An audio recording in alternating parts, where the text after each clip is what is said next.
The following program was provided by an independent producer solely responsible for its content. The opinions expressed do not necessarily represent the views of this station, its staff, board of directors, or underwriters.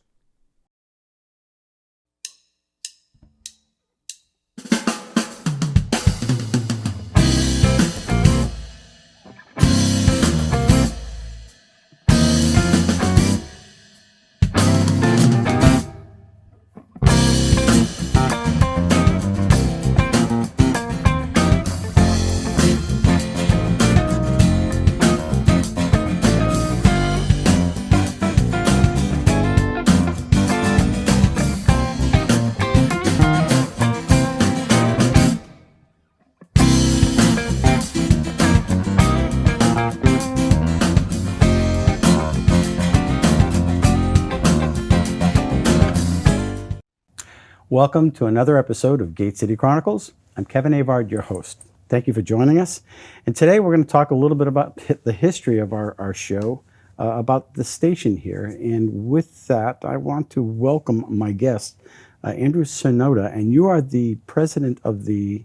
I'm the chairman of the Cable Television Advisory Board for the City of Nashua.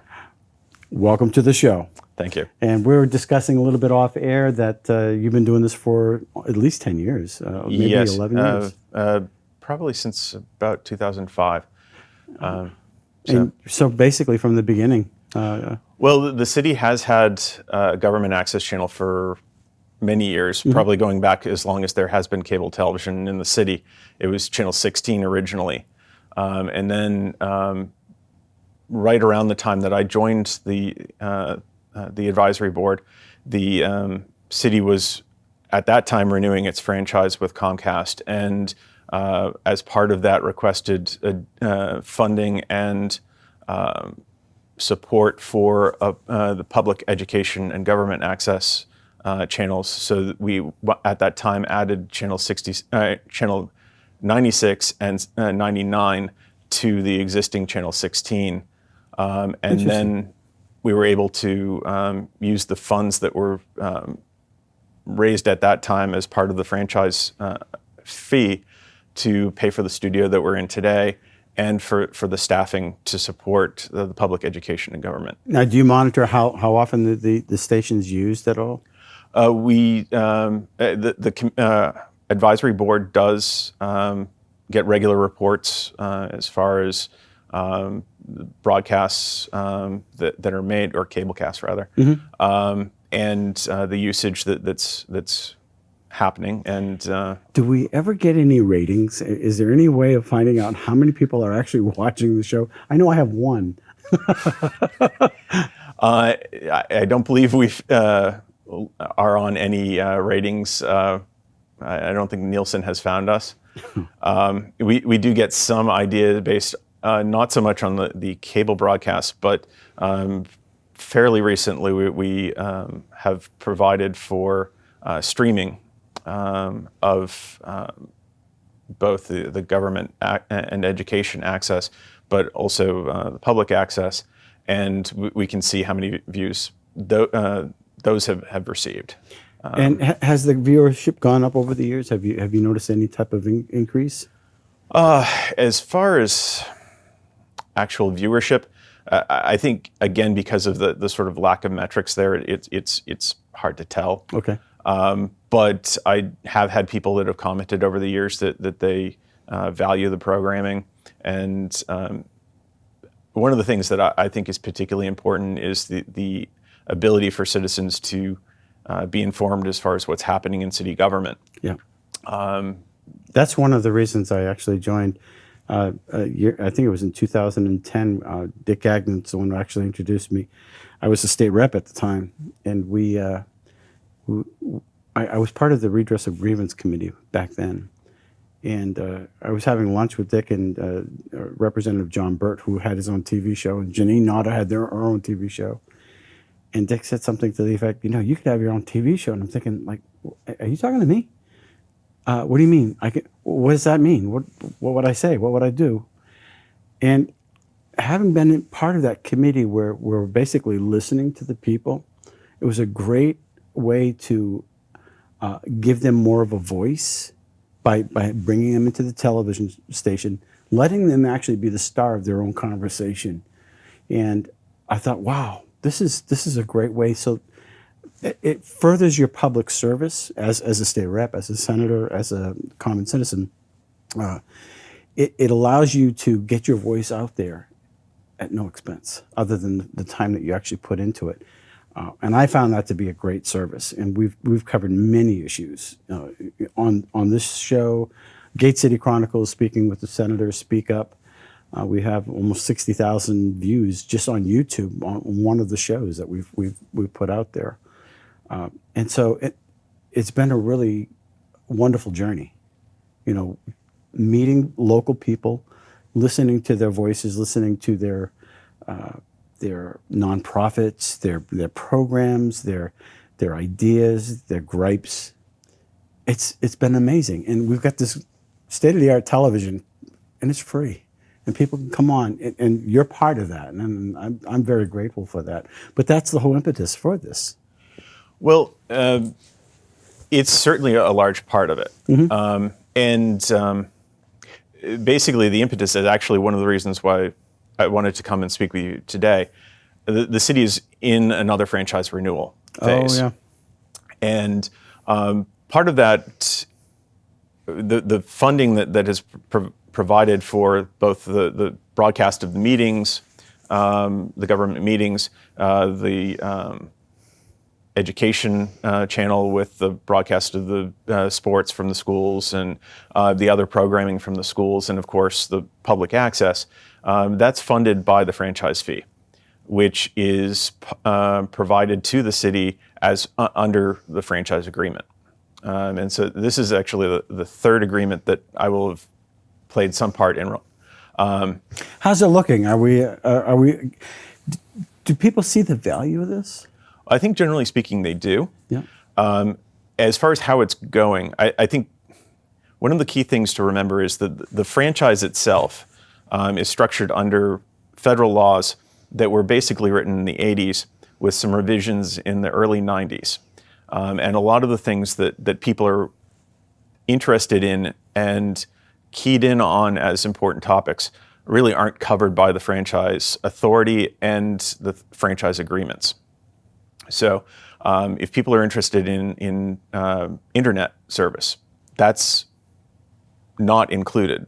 Basically, when the act was written, the internet was in its infancy, and the common points between cable television and the internet really hadn't become manifest at that point.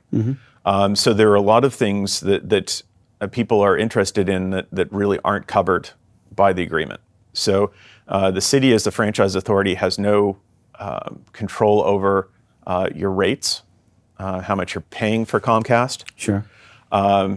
We can't control programming. So if you have a channel that you really want, that's not something that under the agreement that we're regulating. The things that are covered under the agreement are basically making sure that Comcast is providing adequate customer service. So if you've got customer service complaints, we want to hear about them so that we can make sure that they hear about them. If people, one of the things that we've always been insistent on is that they maintain customer service office here in the city. So for those of you who have been to the Comcast facility down on, now it's on Daniel Webster Highway. Been there, done that. That's required under our agreement. And then the other thing is the franchise fee, which a lot of people think that that's money that's coming from Comcast. Sadly, it isn't. It is basically under the Cable Act, the federal act, cities that are franchise and towns that are franchise authorities can charge a cable provider up to 5% of the cable TV portion of their bill.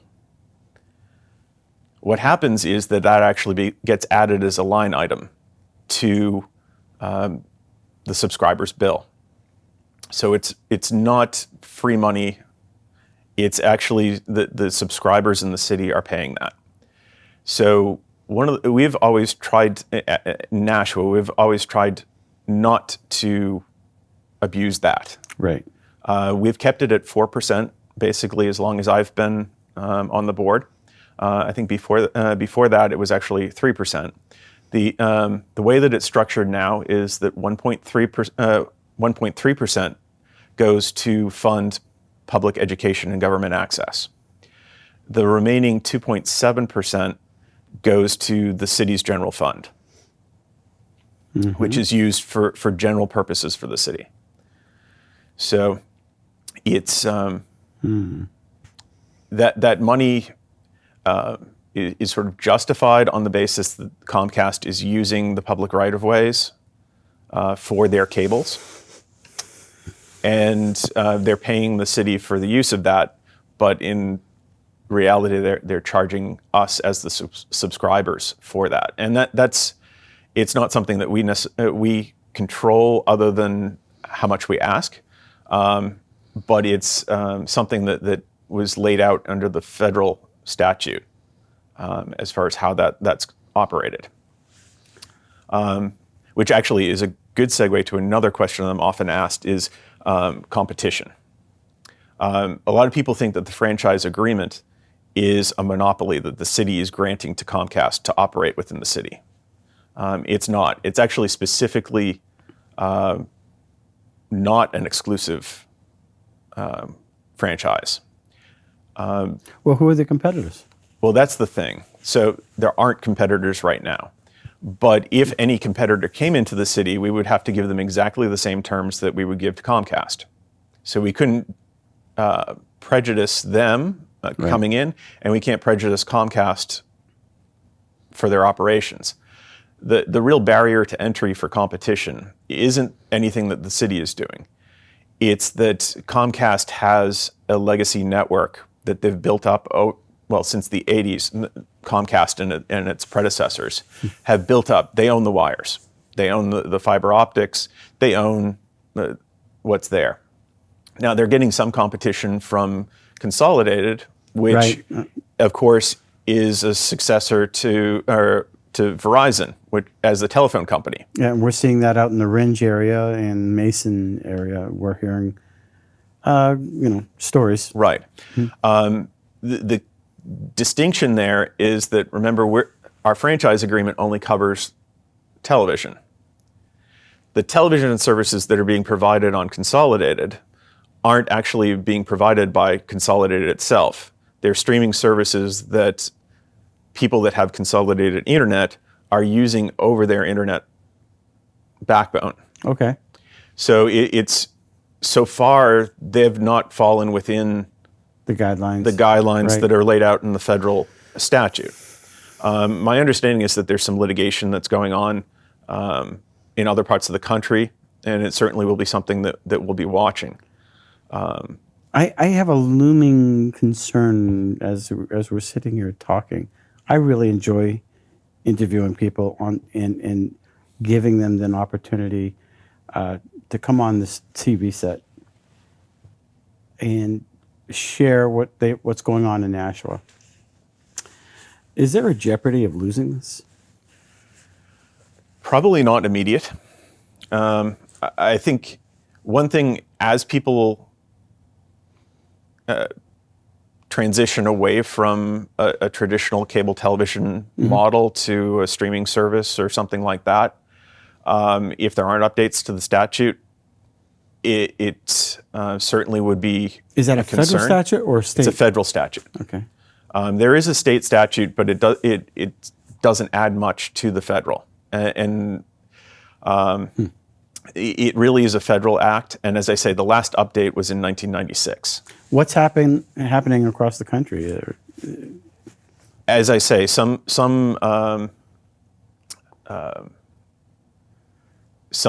jurisdictions are suing, arguing that streaming services have become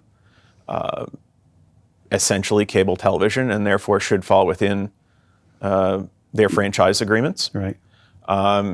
My understanding is that there was also some discussion that some of the cable television providers are arguing that because there is streaming services, there are streaming services that are effective competition, that they should no longer be bound by their franchise agreements. So those are, it can work both ways. And it's important that again, we keep abreast of it and understand the consequences of that, which would have an impact on the city budget and of course, on the funding for the access. I'm curious, what about, are there any hybrids that use cable and live stream at the same time? Well, as far as, hybrids, I'm not sure if I entirely understand the question, but right now, our city, we provide both broadcast over the Comcast network, but we also provide streaming and posting to our YouTube channel. So to some extent, as far as our access, that's kind of what I'm thinking is right. Is a hybrid, because there are the social media. Some people will actually do a live show with Facebook or whatever. Right. And at the same time, it'll go out on channel 96. So that's what I mean by a hybrid. Yeah. And we have that capacity. Okay. That is something that we've been doing. And technology is changing all the time, obviously. You got 5G now, and who Yes. knows? I hear there's problems with that, but I just think this has been a real blessing to the people, and we just hope that it's able to continue. Well, I'd certainly encourage folks who care about it, and certainly any subscriber, really, to go to the city's website. And we currently have a survey posted. Part of the franchise renewal process is that the city has to undertake some fact-finding to determine whether Comcast is living up to their obligations under the current agreement. And I mean, for the most part, people have service, a lot of those things. So we're really interested in, how good are they as far as their customer service? Are they, are you satisfied with them? I should say under the Federal Act, there's not a great deal we can do to terminate them as a franchise holder once they're established, because they have a lot of that infrastructure that they own. But certainly this is Take your wires down and go home. You can't do that. It doesn't really work that way. Right. But certainly this is the time to raise any issues that people have. And we do have the survey up on the website. And what is the website? Well, it's the Nashua nh.gov, I believe, is it's the city's website. City's website, and then you would just scroll down to... I believe there's a link right there. Okay. And we've periodically also been running notifications on channel 16, 96, and 99 that have that link as well. I believe that we've also published the link on the city's Facebook and other social media at this point to encourage people to respond to that. It's very important that we hear feedback from folks. What type of percentage are you looking for? I mean, as far as the people that all the subscribers. I mean, are you looking for 1%, 2%, 5%? Well, I'd say we're happy with whoever does respond. Right. My recollection is that the last time we had just a bit over 300 people that responded. All subscribers. Of all subscribers, which is very... So I definitely want to beat that now. Yeah. But we also, I should amend that by saying that we did have then, and we will this time have public hearings as well. And some folks will come to the public hearings to discuss things. I, at this point, don't know if we'll be meeting in person in City Hall or whether we'll be having some sort of Zoom thing. Yeah. I'm so zoomed out. I think most of us are. It just, I had to get special reading glasses just to do it because I was getting headaches doing the Senate stuff. But it's like, wow. After a while, and it's just, you like that personal, touch, but we'll see what happens. I think for most of us that are in either politics or some sort of governmental service or in a profession that is used to meeting people, miss the interaction. it looks like we might be turning a corner, and I hope I'm very, so. very hopeful for that. Yeah, I know there's petitions for going around the city now. Okay, enough with the masks and the mandates. It's time for people to get back together. People are getting their vaccines and whatnot. But it'd be nice if we could be there and in person. So we will be publishing notices about those, and as I say, that the more that we hear back from subscribers and citizens of Nashua, the more comfortable I think that we really are Providing a service. providing the service, and that that we can be confident that they are being served adequately by Comcast as the provider. So when we're not just narrowing it to this particular TV station, it's just in general. So if I'm not getting, say I'm watching Fox News or the Weather Channel, and I keep getting little blurbs and something like that. Yeah, you wanna if talk things about are that. dropping out of on your service, Right. If Comcast is taking weeks to respond to service requests, those are things that we should know. Okay. And I should say that even if people have those things and it's not during renewal, the contracts typically have fairly long terms. Some of them are 10 years. The current one that we're on, we wanted it a little bit shorter, so we wanted 7 years. Those terms are long. So if you're having issues with Comcast and their customer service, don't wait for the next franchise renewal. Contact CTAB, contact the mayor's office. The city does have access to government relations folks at Comcast who can help with a lot of those issues and can smooth out some of the concerns that people might have. What could the mayor's office do? Well, as I say, the mayor's office has contact with a government relations person at Comcast. And very often, if people reach out to the mayor's office or reach out to people at CTAB, we can get in touch with Comcast through that channel, and very often we'll get a very fast response. Does it go up to the state level at all? You mean as far as does So the say the state governor, government have a generally speaking, no. Under the sort of federal statute, the franchise authority is the regulating body, such as it is. Okay. And the cities and municipalities are the ones that are generally speaking the franchise authority. Sure. There's been a movement in some places where people have wanted to move that franchise authority to the state level. Mostly that's been at the impetus of the cable providers or groups like Verizon that want to get into the cable But this market, keeps but more don't of a want local control type. This keeps local control. Right. It provides for funding at a local level.